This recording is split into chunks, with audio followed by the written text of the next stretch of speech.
Thank you very much, Director General. Okay, I've got a list of hands that I've already seen, but I would like to start with Nina Larson from AFP as the new President of ACANU. Nina, you have the floor. Thank you. Thank you.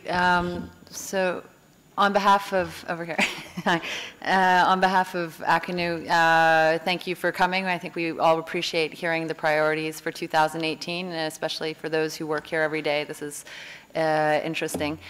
And now, for AFP, I also have a few questions. You mentioned the strike today. I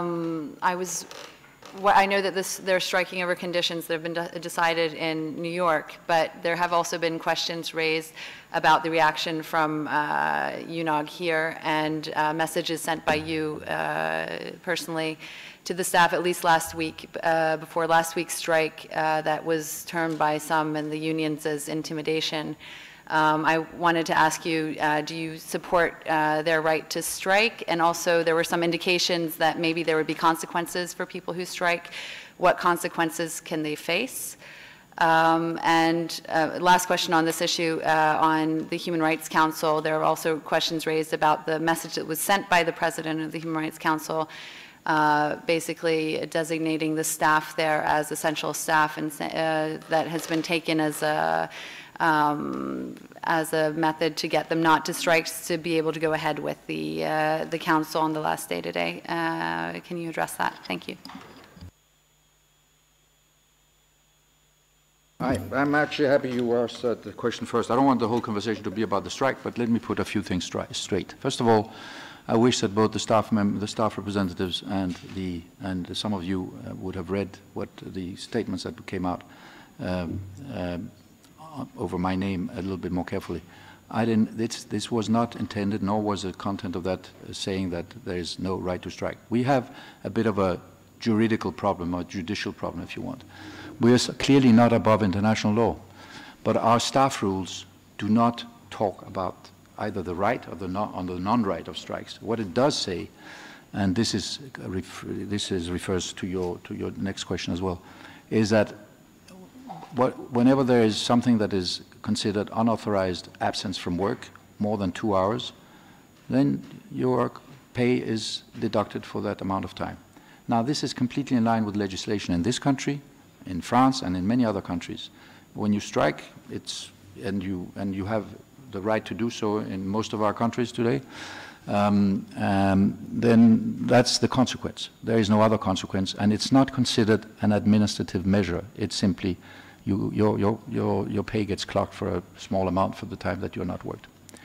Now, what I said and what was deemed to be intimidation by me, it certainly wasn't intimidation. On the contrary, I mean, I'm not in the business of intimidating my own staff to start with. And frankly, at a personal level, I cannot sit as head of a UN organization in Geneva, where you have ILO and the Human Rights Council, all of which are taking care of the rights of workers, are taking care of everybody's rights, and tell them that they don't have a right to strike. I'm just telling them that our rules, which I'm supposed to implement, don't take into account that activity, and that if they do it, we will adapt to it, and then we will take whatever measures I'm doing. Now, that text that came out, the first one last week, was not one that I drafted, and if you had read it carefully, you would have also seen the reference to my colleagues in New York and to the administration. This is a policy that is in place for everybody. It was reinforced yesterday with a broadcast by our colleagues in New York to all the duty stations across the world, not just here, which reiterated what I just said, that these are the rules, these are the consequences, and this is the way it's going to be. And actually, what I just said was also in the statement or the broadcast by the staff representatives themselves last week when they set it out, the possibility that there would be a deduction of salary for that. Now, the Human Rights Council, I'm not quite sure. I didn't see the statement by the President, but what I can tell you is that it is not because of whatever he said that our colleagues who interpret did so. That was something there was an agreement between management and them already yesterday morning, if not the day before actually, where they volunteered. It was not a coercion, it was not a demand. They volunteered because they realized that the Human Rights Council is in its last day, and there was an enormous amount of important work that they have to finish today. I would have assumed, as they did last time, that if Syria talks had been on, they would also have volunteered to help with that, because they indicated that they would do that last time. So this is a conversation between staff and us, and I thank them for that very much, because it's a responsible thing to do.